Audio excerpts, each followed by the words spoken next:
You snuck one in, you dirty dog.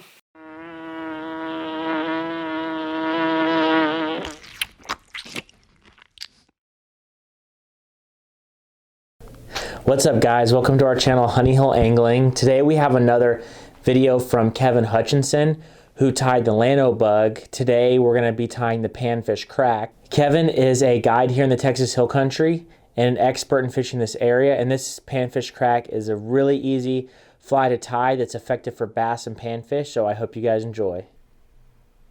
My name's Kevin Hutchison, owner of Hill Country Fly Fishers and publisher of Fly Fishing in the Texas Hill Country.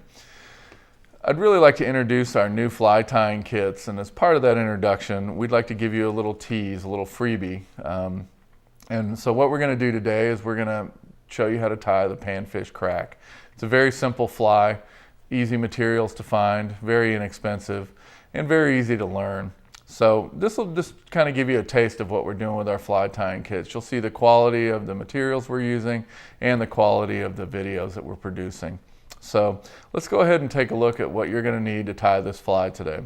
First thing you'll need is some 2mm foam, and you can get it at Michael's. Comes in big sheets like this. Pretty inexpensive. I think it runs about 90 cents a sheet, but since I'm such a cheapskate, I usually wait till it goes on sale for about 33 cents a sheet. And what you're going to do is you're going to take it and you're going to cut it in little 1/4-inch strips like this. And they don't have to be perfectly 1/4-inch. 1/4-inch is just a good size for most of the sizes that we tie for this. I'm going to be tying a size 8 today. You can tie it as small as size 10s, or you can tie it as big as size 2s. I've had people tie them in larger sizes on stainless steel hooks and fish them down on the coast for redfish. But this is a great fly for bass and sunfish. And again, it's very inexpensive and it's very easy to tie. If you're teaching a young kid how to tie flies, this is a great fly to start them off on. So you're going to need your foam. You'll also need some rubber legs, which you can buy at any fly tying shop. We're going to do a yellow fly today, so I'm going to use black legs. And what I do with the legs, instead of trying to work with this big long strip of them, is I cut them into smaller pieces, about 1 inch to 2 inches, about 2 inches long actually, and use those. It's much easier. And then the hook I'm going to use today is a 3366, but that's the beauty of this fly. It does not matter what hook you use. You can use a wet fly hook, a dry fly hook, a long shanked hook. It does not matter. Any hook works for this fly. It's extremely flexible.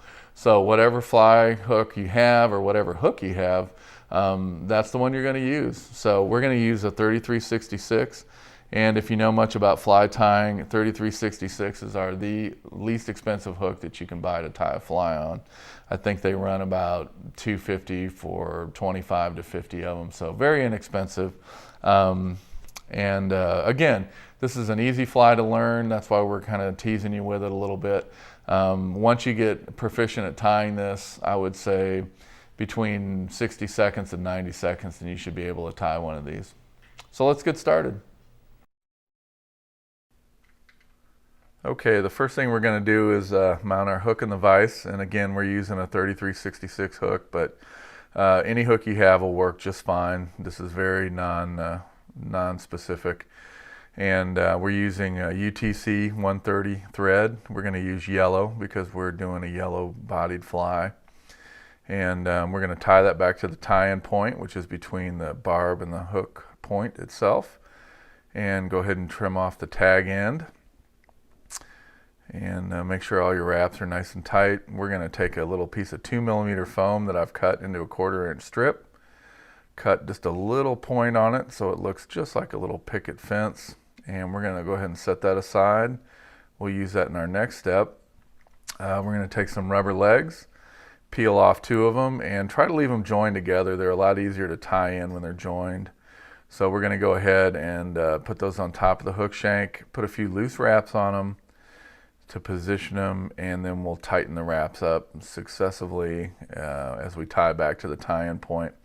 Now they will have a tendency to rotate away from you or torque away, so go ahead and just take your fingers, just pull them back into place.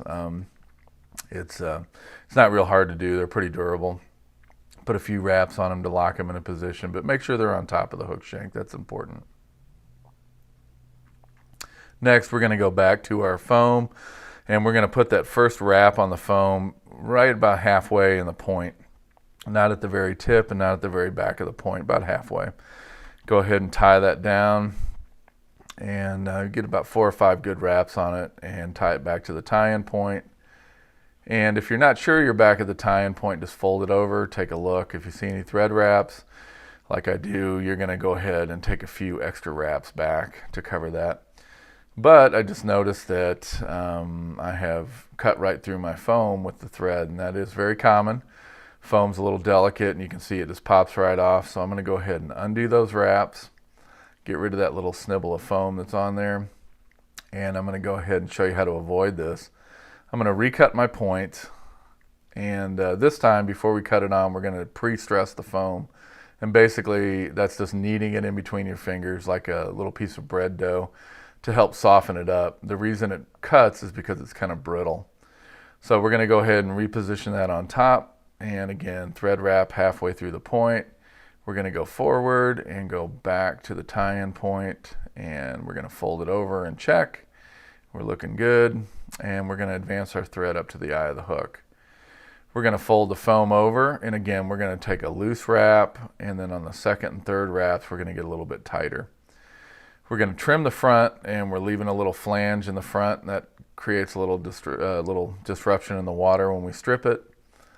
And we're going to take 2 legs that we've stripped off our rubber legs, tie those in so they form a little V, pull them to the outside, take 2 more legs, tie them down, being careful not to tie the first ones down, and form a little V with those and pull those to the inside. So we have a set of legs on both sides of the fly now. We fold it back, take a few wraps at the head, then we take our half hitch tool and put a few double half hitches on there. Now the double half hitch is kind of a not very reliable knot, so I like to put at least 3 of them on there. Then go ahead and tighten your thread and snip it off.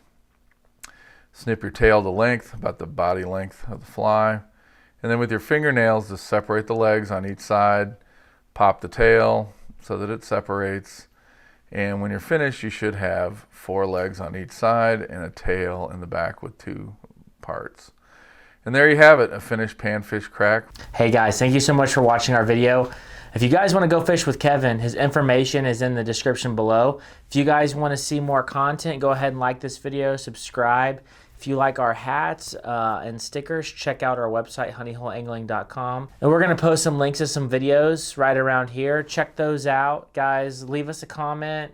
Just anything right now while we're just starting helps us out. And we really appreciate you guys watching our videos, and we'll see you on the next one. Are you camera shy? Look at the camera. Why are you being so camera shy? Huh? People want to see you. People want to see you. No kisses. No kisses. No kisses.